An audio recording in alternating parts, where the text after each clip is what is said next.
Hello, my fellow Americans, and I'm here today to talk about socialized health care and the infringements upon our Second Amendment rights. Our founding fathers in the beginning warned us of government becoming too large and overtaking the people, as you can see in some of the quotes from our founding fathers.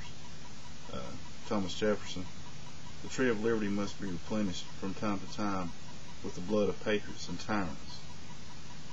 And Thomas Jefferson also said, "The price of liberty is eternal vigilance." Today, the American people depend on the government. Some of us do. Depend on the government to take care of them, provide them safety and health care, and allow them to become a larger and larger part of our everyday life. I'll quote Ben Franklin here as he said, "They that can give up essential liberty to obtain little temporary safety deserve neither liberty nor safety." There it is. If you give up your liberty for government's so-called safety, then you deserve neither liberty or safety. It's been a snowball effect for years as the government became larger and larger, and we've been letting them do more and more and more and more. They want us to believe that we don't need guns, or we shouldn't have the right to have guns, and we should just follow like sheep for everything they say. There's a lot of people that take the stand that I'm taking. Not just me. There's a lot of us that will bear arms and will do whatever's necessary to keep liberty and freedom. It only took 13% of the population to win the Revolutionary War. So even though it may seem like a small number, there's a lot of training going on. There's a lot of different things going on for people getting ready. God forbid that ever happens, but you never know what you may need. I'm going to quote Thomas Jefferson here again. "The strongest reason for the people to retain the right to keep and bear arms is, as a last resort, to protect themselves against tyranny and government." So they warned us, people. I mean, they warned us time and time again. And they were worried when they set up the system of the government that someday it would come to this, to where government tries to run the people. The government's supposed to work for us. We're not supposed to work for our government. They're supposed to be as less and out of sight as possible and let us live our lives and do our things. And they keep putting more and more pressure on us every single day. I mean, what's it going to come to? What's your line in the sand? When's it ever going to end?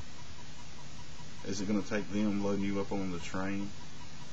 Is it going to take them coming to your house, knocking on your door, telling you how much electricity you can use, telling you how to raise your kids, what you can and can't say? Where's your line in the sand? God forbid, anything ever does happen. I mean, I'd hate for it to come to that, but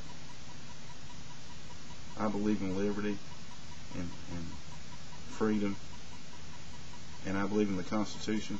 Which, nowadays, if you believe in the Constitution, you're labeled as a terrorist. And George Bush, if you believe anything other than what the government says, he basically said it himself. Unbelievable conspiracy theories.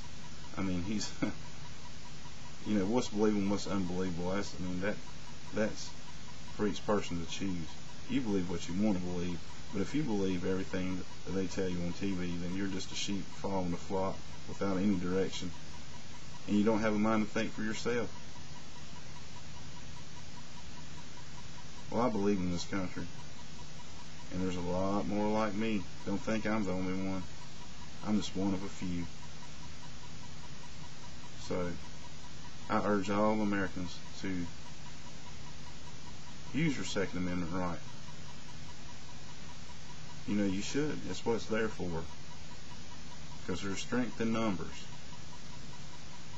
We got to all stick together to keep our liberties and to keep our freedom, so we can still consider this the greatest country in the world, which it is. But it's getting worse and worse and worse. I mean, what are you going to do when they start saying, well, we don't even need the Constitution anymore? I mean, it's outdated. I've heard that several times. You know, I'm not going to stand for that. And neither are several other people, ex-military people like myself, that served in the military, that served their country because they believed in what the country stood for. But it's slowly going downhill now. So I urge you American people to wake up and pay attention to what's going on. Don't let the accent fool you. They'll try to label you as being racist if you're in a militia or ignorant to the facts. But trust me, there's black people also in the movement. There's several of them. They're around. So don't be fooled by the propaganda on TV about anti-government, this and that, and the people, black people, they're racist and this and that and other, because it's not true. Racism is a tool invented to separate the American people, to keep us against each other. That way we don't keep an eye on them and see what they're doing. It's all around. Check the facts. Quit watching the teleprompter and getting all your facts from the teleprompter and from the media. See who owns the media. Why don't you check that out? Look and see who owns all the media. Most of them, anyway. You'd be surprised. Check into all the events, 9/11. Check into that. You divulge your own theory from the facts that you gather together. Check about the Oklahoma City bombing. Check into the first time the World Trade Center was bombed. It's public knowledge, people. You'll be surprised what you'll find. I appreciate you people listening to me and watching this video here. God bless America, and good evening.